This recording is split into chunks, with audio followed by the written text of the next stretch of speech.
Okej. Atëherë, zote Liburn, jeni djali i veprimtarit edhe njeriu të rezistencës, Ali Aliut, si dhe keni dajë, domethënë, veprimtarin gjithashtu afër Mishit. Si ka qenë fëmijëria juaj, do të thotë, çfarë kujtime keni, si ka qenë ndikimi i kësaj ti rrethi për juve në fëmijëri? Po, ti je fëmijë në familjen e një armiku, të themi kështu kushtimisht në të kohë, babai ka qenë armik i shtetit. Ata kanë qenë armik të popullit, ka qenë në kohë. Është jetë interesante për një fëmijë, jetë e vështirë. Për shkak se ti mësohesh që në familje të jesh i kujdesshëm. Të kesh kujdes në rrugë, të kesh kujdes kudo, të kesh kujdes policinë, të kesh kujdes që dikush mund të jetë spion, të kesh kujdes që je nën përgjim, nën shikim, na dëgjojnë, mund të dinë se ne mund të bëjmë diçka, mund na vinë çdo moment policia. Dhe të jesh gati që policia mund të vinë një ditë dhe të ta arreston babën. Pra kjo ka qenë çdo herë që e ka telefonin ti e ke pas lajmërosh telefon si fëmija telefonin si bikezilja, gjithmonë e ke përshtypjen që dikush është udhëpaje që është të përgju. Kjo është pak a shumë mënyra se si rritet një fëmijë, si është rrit një fëmijë në familjen e një armiku të popullit në atë kohë. Po njëkohësisht paralelisht me këtë, është edhe pjesa shumë e bukur e dashnisë, e lidhjeve të ngushta, e tregimeve të bukura, që lidhen edhe me luftën, edhe me veprimtarinë e burgut, edhe me trimërinë e shumë veprimtarëve politik, shumë luftarëve kështu me radhë. Po kam pas patën e qenë edhe një pjesë i afrimit, ai ka qenë me moshë djali i dajës, vjet djali i dajës, po ka qenë 10 vjet me moshë më i vjetër se unë, po ka pasur ndikim të jashtëzakonshëm, jo vetëm tek unë, si një po të fëmijë tjerë krejt këto. E kemi dashur jashtëzakonisht shumë. Dhe ka qenë mosha të mërisë kur ai asokohet pa të arrestu, dhe pa të bajtë qëndrim të jashtëzakonshëm edhe në gjyq, edhe në burg. Dhe përgjatë tërë kësaj kohe, pra, ditët e familjes më kujtohen me tregimet për afrimin në burg, se si qëndron ai, si bombohet, si do të bëhet së shpejti, nuk do të shkojë shumë larg, do të bëhet për një luftë dhe ne do të çlirohemi definitivisht nga Jugoslavia atëherë. Pak a shumë kjo është jeta e një fëmiu i cili edukohet që në vendin e tij një ditë do të ketë luftë. Dhe është një luftë e domosdoshme që duhet bëhet, cilën luftë ne do ta fitojmë, sepse kemi edhe Shqipërinë, shtetin i cili do të na ndihmon, dhe me ato idealet mbi Shqipërinë në atë kohë dhe me tregimet mbi heroj dhe shërbimtar të ndryshëm, kjo ka qenë fëmia që më kalu jo vetëm unë, po shumë fëmijë tjerë që kanë qenë në familjet ku policia ka shkuar shpesh. Ende pa i mbush 20, thot 20 vjet, keni fillu aktivitete ilegale në atë formë, edhe duke u bërë pjesë e lëvizjes kombëtare për çlirimin e Kosovës. Pra, domethënë njihni edhe si pjesë e njësitit Goeril Recep Mala në Prishtinë. Si mund me përshkru qatë periudhën e angazhimit brenda këtyre strukturave që janë quajtur ilegale? Po, angazhimi në lëvizjen ilegale ka qenë, themi, natyrshëm, pas vrasjes së afrimit djalit të dajës në 2 nëntor 1989 në Bregun e Diellit. Unë kam qenë i ri atë, ose 14 vjeç, po dhe njohjes me shoqërinë e tij, me shokët e tij që kanë qenë këto në atë kohë Beqir Beqa, Fadil Vata, Barbil Mahmut, shumë shokë të tjerë që asë shkukoj ne kemi taku që kanë ardhur atë në shtëpinë tonë, dhe shumë të tjerë që pasaj kemi kuptuar që kanë qenë shokë të tij. Dhe takimi me ta, sidomos pas vrasjes së afrimit, dhe me shokë të tjerë që kanë qenë të tij, ka qenë domosdoshmërisht një lloj ndikimi drejt për drejt në mua dhe një lloj gatishmërie që në atë kohë që unë të kyqem në të jem pjesëtar i lëvizjes ilegale, i LPRK-s në atë kohë. Po unë kam qenë i ri dhe jam konsideruar vetëm simpatizant, jo që më ka angazhuar dikush në atë moshë. Tek pastaj, kur i kam bërë 18 vjet, jam kyç në lëvizjen kombëtare për çlirimin e Kosovës. Asukon jam kyç përmes Valon Muratit. Dhe ndikimin e drejt për drejt që unë të kyqem në këtë lëvizje e ka pas vllai dëshmor Fari Fazliu, tani dëshmor Bari Fazliu, me cilin atyre viteve më patrat mjaft shumë që të shoqënohem, të marr materiale shumë ta e të lexoj.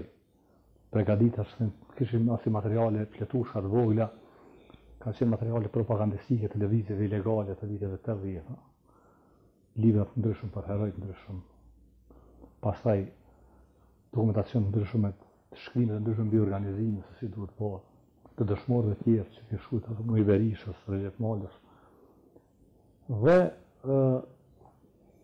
por me qenë se ata shok kishin rënë në vitin 93 një pjesë në burg dhe Bahriu që nga vitin 93 nuk kisha mund të takoj sepse ishte në ilegalitet, unë pa ta vunë kontakt me lëvizjen kombëtare për Bashkimin e Kosovës përmes Valon Muratit, dhe kështu pastaj kemi vazhduar aktivitetin. Gjatë viteve 94-95, aktiviteti joni kryesor ka qenë shtrirja e organizimit. Kemi kriju këshillat popullore, kriju këshillin popullor të lagjës. Kemi kriju një organizim prej 5 vetash këtu në lagjën e Pjana. Këtu lagje tjera kanë pasur gjitha nga felulat e organizimit. Dhe në vitin 96, kujtohet aso kohë kryesia e LVQ-s ka vendosur që të krijoj një sitin gueril. Dhe kjo ishte në kohën kur tani më kishte veç aksione të armatosa kudo nëpër Kosovë, ishte kriju tani më ushtria shqiptare e Kosovës. Kishin aksione, në përgjithësi, viti 96 ka qenë vit mjaft dinamik. Këto aso kohë aksione të shumta gjithandej nëpër Kosovë, janë sulmuar shumë stacione policore, ka pas policë vrarë, ka pas tradhtar vrarë, dhe ka qenë një situatë e një lëvizje të masave që krijoi kudo. Kishte gatishmëri të madhe për proteste, filloi të rritej ajo gatishmëri pa qenë vitin 96. Madje më kujtohet që dikun ka qenë tetori i vitit 96, ne presim që pashmangshëm po shpërthen protesta. Dhe ishte pastaj 97 ajo që ndodhen edhe protestat. Pra, paralelisht me përgatitjet në organizim dhe gatishmërinë në rritje të vazhdueshme të shumë pjesëtarë atër të ilegal që të kalojnë në veprimtari konkrete, jo ma vetëm në aksione, në veprimtari organizative, në shtrirje të organizimit dhe propagandë, po në aksione konkrete, në kriju njësitë të armatosëna. Edhe lëvizja kombëtare për Bashkimin e Kosovës në atë kohë pat marrë këtë vendim. Dhe unë kam pas fatin me qenë i zgjedhur me qenë në njësitin gueril të Prishtinës, shtetit Prishtinës, Recep Mali. Ne kemi pas komandant, shokun tonë, tash dëshmor, Orhan Rahmani, me të cilin u patronafru jashtëzakonisht shumë në atë kohë, sidomos vitin 96 ka qenë vit kështu i një dinamike dhe pune bukur të madhe, takoheshim shumë shpesh, punonim mjaft, dilim serviteshim, qoftë fizikisht, qoftë në avë, qoftë kishim këto takimet politike, ai stacion në për rrugë, e shpërndanim gazetën shlehimi e kjo krejt.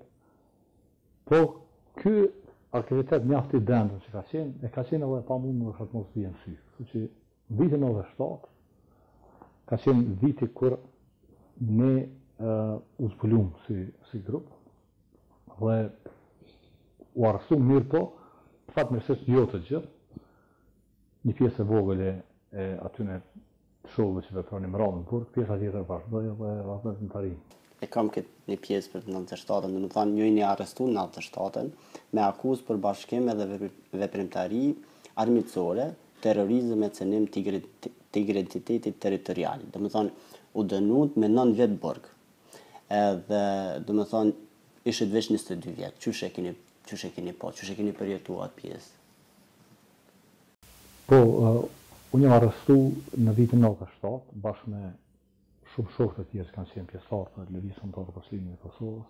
Në të njëjtën kohë ka qenë për aksion i sinkronizuar i policisë në 2 anë, ka organizuar 2 organizata, edhe Ushtrisë Shqiptare të Kosovës. Kemi qenë 2 grupe të mëdha të arrestuar. Dhe ka qenë një grup në vitin 96 që janë arrestuar, para kanë qenë më pak, veç 3 veta të arrestuar. Dhe këto 3 grupe të dënuar gjatë vitit 97. Deri në fundin e vitit 97 u dënuar të 3 grupet. Dhe unë dënova me 9 vite burg.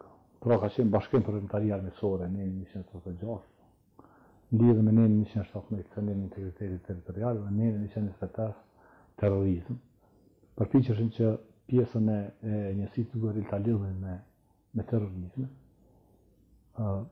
Aso kohë propaganda ka qenë e tillë që përpiqeshin t'i paraqiten shqiptarët nga njëra anë Serbia si terrorist, pa nga ana tjetër ka qenë ideja politikës pacifiste të kohës që të paraqiten si rast si grup të montuar që s'kan të bëjnë, ka vetëm marrë Serbia po bën lojnë aksesore, gjë që nuk ishin të dyja në asnjëra, nuk ishte ne as nuk ishim terrorist, as nuk ishte që s'kishim bazë gjë, po kishim qenë të organizuar dhe ka qenë e domosdoshme që në gjyqin tonë të mbanin një qëndrim mjaft të qartë, ta shpjegonim se ne kemi qenë të organizuar, se ne duam çlirimin e Kosovës dhe e mendojmë çlirimin e Kosovës me luftë. Në luftë është e pashmangshme dhe e domosdoshme sipas programit të lëvizjes kombëtare për çlirimin e Kosovës.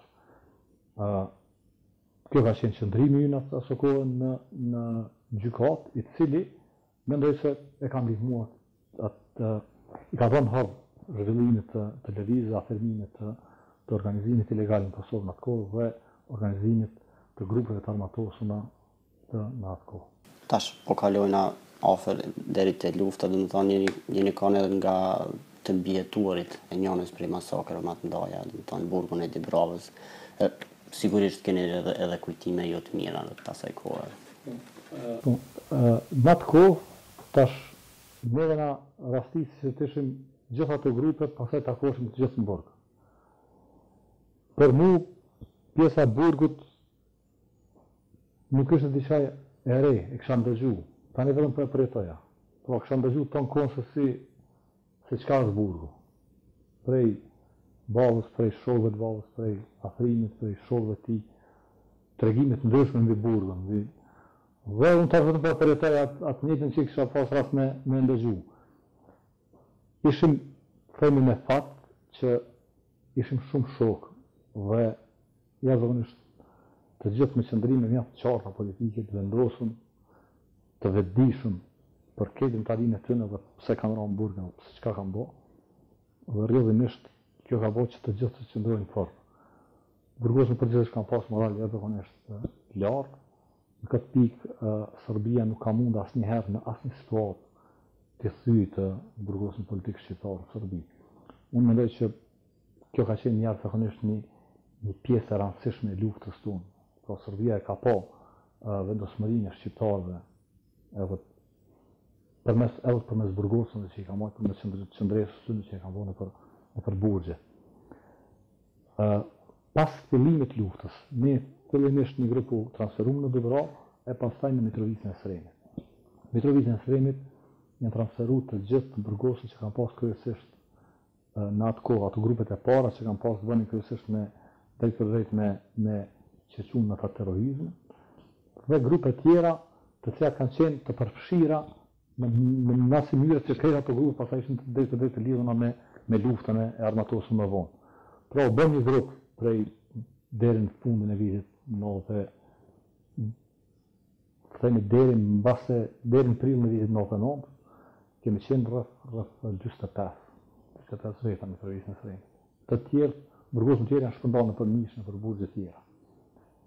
Prej aty pastaj aty filluan bombardimet e NATO-s. Gjatë kësaj kohe ne kemi qenë në situata të rënda shumë herë. Nëpër vetmi, nëpër me tortura, mes nesh ka qenë edhe Ukshin Hoti, i cili patëm pru nga burgu i Nishit, nëse më kujtohet. Apo nga ndonjë burg tjetër, po e di që ka qenë në Nish, ndoshta diku tjetër është transferuar, pastaj e kanë pru në Nish. Dhe me pasë nuk kemi qenë atër të gjithë bashkë, të gjithë në mbane në një dhomë kështu. Kemi pas qasje të kufizume në informacion, por me gjatë informoheshim, qoftë përmes vizitash, qoftë përmes gazetave të ndryshme që na i pështillin pitet, e na i sillnin kësaj ato ushqimet, na i pështillin me gazeta, ne i nxjerrim ato gazeta, lexonim informacione përmes atyre gazetave, ku 45 vetë kishim vizita të rregull ka çdo javë. Secili merrte gazeta në një mënyrë nuk mbeteshim të pa informuar derisa fillon bombardimet. Ku Kur fillu bombardimi, shumë do fejnë o vizitat, ishim jashtë çdo informacioni, vetëm e kuptonim që po ndodhin bombardimet, deri në momentin kur ata vendosën të na transferojnë aty. Dhe ku na dërguan fillimisht në Niš, një 3 ditë ku na torturuan jashtëzakonisht shumë, dhe prej aty na dërguan në burgun e Dubravës. Në burgun e Dubravës, që kemi qëndruar disa ditë, është në njërën nga ato ditë para se të filloj bombardimi, në njërën nga ato ditë edhe profesori nuk shënohuti që ka qenë me një dhe patëm e marrën gjë se po e lirojnë dhe nuk kemi pa më prej ati momentit. Dhe atëherë ka ndodhur edhe ajo që ka quhet masakra e Dubravës, e cila ka filluar me 19 maj me bombardimin e 3 objekteve.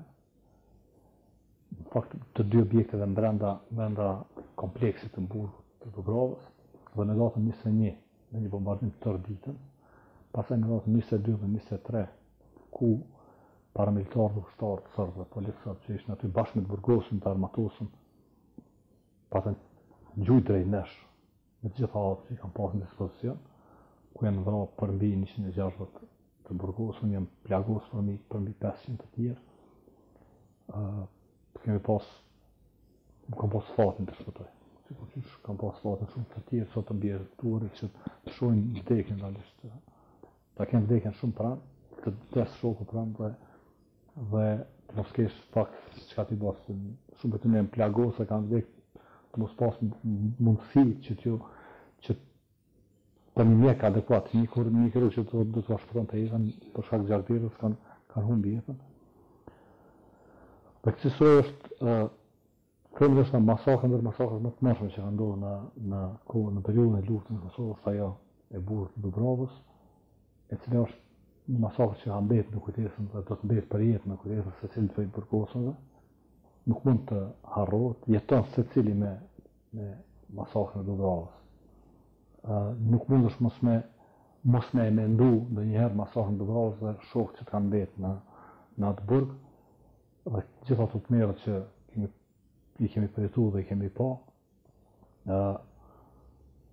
Por, duhet të kemi parasysh që edhe në këtë periudhë, pavarësisht terrorit dhe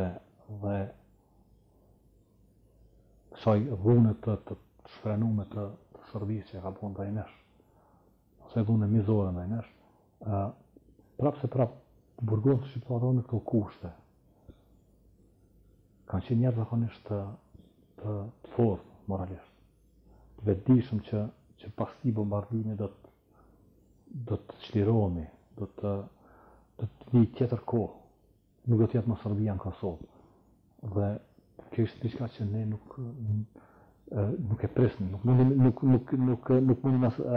nuk kishim durim, themi, derisa të mos vijë ajo ditë. Të përfundonin bombardimin, thoshin se çka po ndodh. Dhe pavarësisht faktit që ajo që po ndodhte ishte diçka vërtet e tmerrshme, e kuptonin që po ndodhte në agimin e një çlirimi, një liri që po vinte.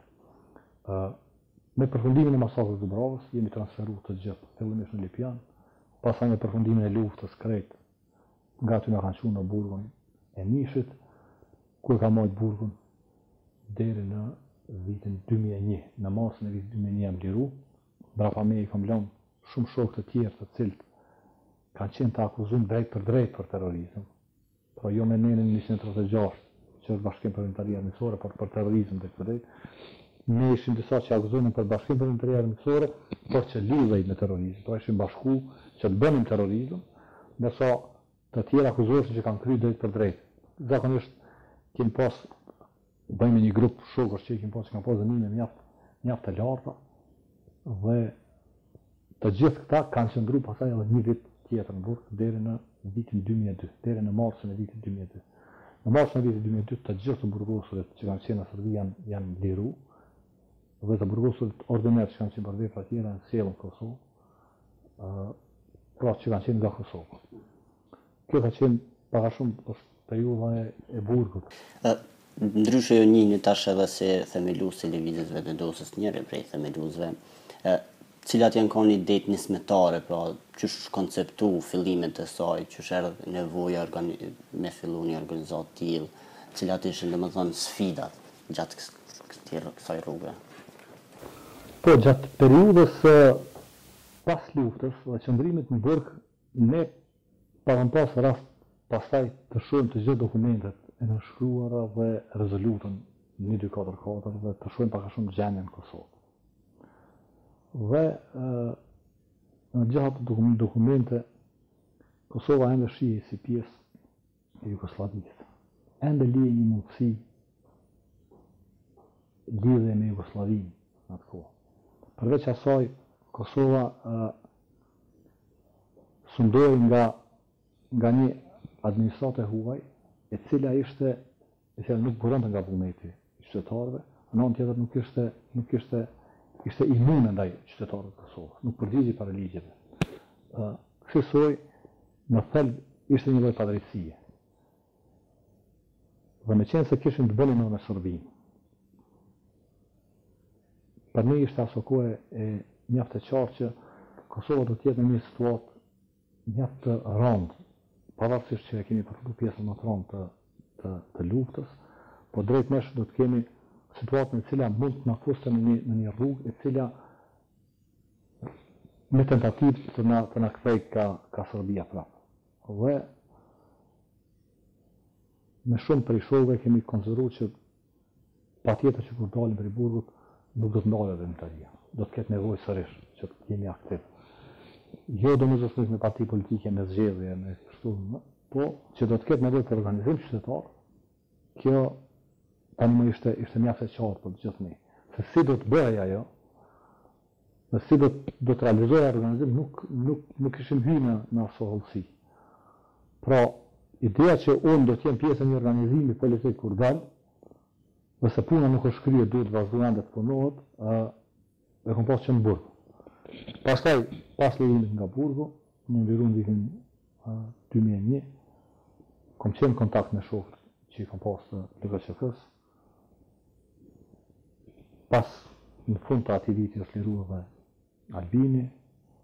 Ma vonë kemi vazhdu bisedat edhe me te, pak më vonë, për në vitin 2012, me te, dhe ne pa në ndërkohë bisedojmë me shokë tjerë që ishin liruar në ndërkohë, që ishin ndërmishin, më kujtohet në atë kohë që bisedojmë që si duke dhe duhet ta kemi të nevojshme që patjetër të krijohet një lëvizje e cila do duhet të ndryshonte politikën aktuale, politikën e kohës që ishte në atë kohë, që ishte një farë lloj subjekte të cilat të trija bashkë ishin servile ndaj nikut dhe nikosisht të ndarën në zveta. Dhe pas takimeve të shumta që kemi pas, para ndodhur që të krijojmë një organizim. Por që ky nuk do të jetë parti politike që do të kandidojë, do të hyjë në zgjedhje, por do të krijojmë një organizim qytetar, një shoqëri civile të organizuar, e cila do të ndikojë, por nuk do të jetë politike, e cila do të ndikojë drejt për drejt në politikën e vendit. Por qytetarët të organizuar do ta kenë impaktin e ndikimit drejt për drejt tek politika. Fillimisht ishte rrthjeti i Kosovës për aksion, dhe e cila pasaj në vitin 2005 u avancu në lëvizjen vetëvendosi. Pra, ne mendojmë që përmes shoqërisë civile, përmes angazhimit të shumë organizatave, krijonim një lidhje të organizatave të shoqërisë civile, e cila do ta kundërshtonte UNMIK-un në atë kohë. Po e pam që kjo duhet megjithatë të ketë një program të qartë politik dhe një synim të qartë politik. Aso kohë patën ka qenë raporti Kajajdes dhe kanë qenë një farë mënyre shtrohej rruga drejt negocimit me Serbinë për statusin e Kosovës. Ishin standardet para statusit e kështu me radhë. Dhe ishte shumë e qartë që Kosovën duhet ta fusin në rrugën e negociatave me Serbinë, ku liria jonë do të negociojë tash me Serbinë. Vendse që ne të shkonim drejt pavarësisë përmes të së drejtës për vendosje. Dhe kjo na shtyri që në vitin 2005 të dalim me parullën jo negociatave të vendosje. Pra për ne ishte qartë që Kosovën duhet ta shtyjnë drejt negociatave, në ciklin e negociatave të pafundit të negociatave, ashtu edhe që ndodhi. Dhe kështu kriju lëvizja vendosje. Vendosja doli si një rezistencë kundrejt politikës së negociatave me Serbinë, e cila do ta nxirrte një status Kosovës si produkt i negociatave me ta. Dhe kështu na doli pak realisor pastaj kështu më radhë. Tashte një kohë keni qenë edhe deputet i lëvizjes vendosje në Kuvend Kosovës. Pastaj jeni kthyer edhe në komunë Prishtinës si drejtori i urbanizmit. Natyrisht që ka ndryshuar edhe ndoshta forma e angazhimit juaj. Çka mund me thonë, domethënë rreth specifikës së punës së re si drejtori i urbanizmit në komunën e Prishtinës? Isha ndërlidhur pak te pjesa pra lëvizja vendosje prej themelimit së 2005-s ka kundërshtu negociatën në Serbinë dhe ka kundërshtu politikat e dëmshme të asekuar privatizimit e kështu me radhë. Dhe këtë ka bërë përmes aksioneve demonstrave, përmes tubimeve me qytetarë që thandi të pa numër të aksioneve simbolike. Pra, e kemi pas për qëllim vëdësimin e qytetarëve mbi gjendjen e rëndë dhe drejt asaj që Kosova po shkon.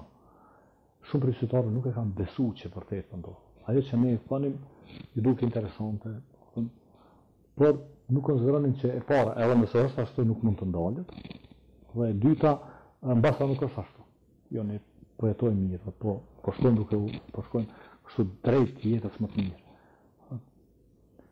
Dhe gjatë tërë kësaj kohe, sado që kemi pasur rritje, kemi pasur situata mjaftande, ka qenë viti 2007, demonstrata viti 2007, 10 shkurtë 2007 ku janë vrarë 2 demonstrues janë plagosur të 10 të tjerë, ka pas demonstrata të shumta, arrestime shumta, dhe deri në vitin 2010 kur kemi konsideruar që mjeteve të tilla jashtë institucionale tu ashtojnë në mjetet institucionale, kemi vendosur pra që të marrim pjesë në zgjedhje dhe prej asaj kohe unë kam qenë kandidat fillimisht për deputet dhe jam zgjedhur deputet dhe kam qenë që nga viti 2011, në 2010, fundit vitit 2010, deputet në Kuvendin e Republikës Kosovës,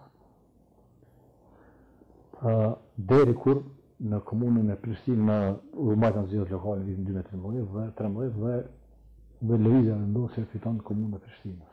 Atëherë prej me është kërkuar që ta bëj detyrën e drejtorit të urbanizmit, me qenë se gjatë punës sime si deputet kam punuar në komisionin për planifikim hapësinor, që ka qenë atë çështja e planifikimit hapësinor me diset, dhe komplet pakun e ligjeve, jam marrë në pakun e ligjeve të ndërtimit, planifikimit, legalizimit, e kështu me radhë. Dhe një kushtesht isha edhe me profesion arkitekt. Dhe natyrisht, dhe isha dakord. Pranova që t'jem pjesë e stafit të kryetarit Shpend Ahmeti, u bana drejtori i urbanizmit, që është një punë shumë fish më rëndë se puna e deputetit, me pagesë mëse shumë fish më vogël i vjen, por që është mjaft interesante, mjaft dinamike, me shumë sfida, e cila punë do të kishte qenë shumë e vështirë për t'ia dalë, po të mos ishte një organizatë që qëndron rrapa, po të mos kishte një rreth bashkëvetimtarës që punojnë bashkë me ty dhe janë me ty, dhe po të mos ishte një numër i madh vullnetarësh të cilët janë të gatshëm ta ndihmojnë komunën e Prishtinës. Pra, ndryshimi i komunën e Prishtinës është jashtëzakonisht specifik për mendimin tim, dhe për mua shumë i vlefshëm, për shkak se nuk është që e ka bën një drejtor, nuk është që e ka bën një kryetar, nuk është që e ka bën një grup njerëzish, por e ka bën një frymë e përgjithshme, një lëvizje e përgjithshme e njerëzve, një gatishmëri e qytetarëve që vullnetarisht punojnë për ta ndryshuar qytetin. Dhe prej asaj kohe, pra prej vitit 2000 fundit vitit 2013 deri tash, veç po flas për drejtorinë e urbanizmit, kanë qenë mbi 300 persona të ndryshëm që kanë ardhur dhe kanë bërë punën e tyre në drejtorinë e urbanizmit në mënyra të ndryshme, qoftë si praktikant, qoftë si vullnetar, qoftë kur është dashur të bëhet regjistrimi i ndërtimeve pa leje krejt, që kanë qenë thjesht kanë pasur gatishmërinë pa pagesë të bëjnë punën për komunën e Prishtinës në atë kohë. Kjo ka qenë një punë jashtëzakonisht e vlefshme që është dashur të menaxhohet, të mirë në disa orë për tyre, jo dhe të di se si do ta bëjnë ata punën e tyre. Kësaj janë kryer shumë punë mjaft vlefshme në komunën, përpos që ndalë ndërtimet pa leje pra drejtorinë e inspeksionit në bashkëpunim me drejtorinë e urbanizmit, përpos që është vurë rregullin në dhënien e lejeve, është punu drejt transparencës. Janë publiku për të gjitha lejet që janë bën. Është publiku i tërë sistemi, është publik i tërë sistemi i dhënies lejet, janë publiku të gjitha procedurat. Është bërë qashme cila do informat, kushdo që për shembull aso kohë kujtohet për me kuptu se çka ka ndodhur në drejtorinë e urbanizmit, për mua që kisha ardhur me njëherë, për mua ishte jashtëzakonisht e vështirë ta kuptoj se çka ka ndodhur në drejtorinë e urbanizmit. Si ta marrë vesh se si është puna aty, si duhet puna, çka duhet bëj. Mu më është dashur që t'i hap dyrë. Dhe kanë ardhur qytetarët me mira, dhe kanë shfaq brengat e tyne. Se cila brengë e tyne ka qenë një pyetje nga ana ime për zyrtarët që punojnë aty. Dhe se cila pyetje ka sjellë një përgjigje për mua ka qenë format e re. Dhe kësaj brenda një kohë shkurt, unë kam arritur me kuptu se çka është drejtoria e urbanizmit. Kjo ka qenë mënyra që për me kuptu se më shpejt se ku qëndrojnë probleme. Pra, ka qenë pa mundën që kjo të mos bëhet në bashkëvetrim me qytetarin. Bashkëvetrimi me qytetarin dhe me shumë njerëz dashamirë që kanë qenë të gatshëm me ndihmu, e ka bërë që në komunën e Prishtinës, qoftë në drejtorinë e urbanizmit, qoftë në të gjitha drejtori tjera, të ndodhin ndryshime të mëdha, të cilat janë ndryshime pozitive, jo natyrisht jo ajo krejt që kemi dashur, dhe jo krejt ajo që ka dua, por kemi bëjë jashtëzakonisht shumë në krahasim me atë që është menduar se mund të bëhet. Këto besoj që janë bërë punë të cilat i kanë dalë proceset dhe mangë nuk ka kthim prapa. Kjo është ajo e vlefshme. Ndryshimi në Prishtinë ka ndodhur asoj që nuk mund të kthehet e kaluara më. Nuk mund të ketë ndërtime pa leje, sikur që ka pas. Nuk mund të hipen lejet që janë dhënë përpara. Nuk mund të thjesht të kthehet situata mbrapa, sepse është kthyer një herë më, është vështirë të kthehet ashtu si ka qenë përpara. Tash jeni edhe deputet për Shqipëri, kandidat për deputet nga lëvizja e vendosje, po e shehni lëvizjen e vendosjes pas një viti shumë. Ky është vit jashtëzakonisht vit i rëndësishëm. Lëvizja e vendosje prej se është themeluar ka pas aksione dhe përpjekje të vazhdueshme për me ndalë procesin negativ. Ky është viti i ndaljes së procesit negativ. Pra në vitin 2017 është ka ra qeverisja e cila ka desh me bo demarkacion dhe me bo zajednicën e cila ka qenë produkt i atyre negociatave i komplet ati procesi negativ për cilin falem pak më parë, që ka kundërshtu lëvizja e vendosjes gjithmonë. I cili proces është zhvillu, lëvizja e vendosjes nuk ka mund me ndalë, mirë po është proces cilin e ka pengu në vazhdimësi dhe njëkohësisht është forcuar të e pengu. Dhe në fund ja doli, pra, ja doli me ndalë. E tash, viti 2017 pra është vit interesant, vit i veçantë në vitet e pas luftës, sepse është ndalë një proces negativ i degradimit të shtetit prej pas luftës së këtej, dhe ky duhet jetë edhe vit i kthesë. Dhe unë besoj që kjo është vit i kthesës dhe në 11 qershor do të ketë ndryshime të mëdha. Pra, jo vetëm të ndalohet, por të kurorëzohet me një ndryshim komplet kjo përpjekje e vazhdueshme e qytetarëve të Kosovës për të ndalë proces negative për me ndryshu Kosovën për të mirë. Unë mendoj që tash jemi para një ndryshimi të madh në Kosovë, e cila na pret një punë e madhe. Pra, ajo e njëja që ka ndodhur me Prishtinën, ai bashkëvetrim i qeverisjes me qytetarët për ta bërë ndryshimin, duhet të përsëritet prapë në nivel vendi. Duhet të kemi një qeverisje e cila në bashkëvetrim me qytetarët e ndryshon rrënjësisht këtë vend dhe e ndërton realisht këtë shtet. Unë jam shumë optimist për shkak se nga tubimet, takimet që po i kam kudo në teren, po shoh që është krejtësisht një gjendje ndryshe prej asaj që kemi pasur rast shohë më parë. Tash njerëz të cilët e mbështesin lëvizjen e vendosjes janë jashtëzakonisht shumë. Ti takon kudo ata dhe e kupton që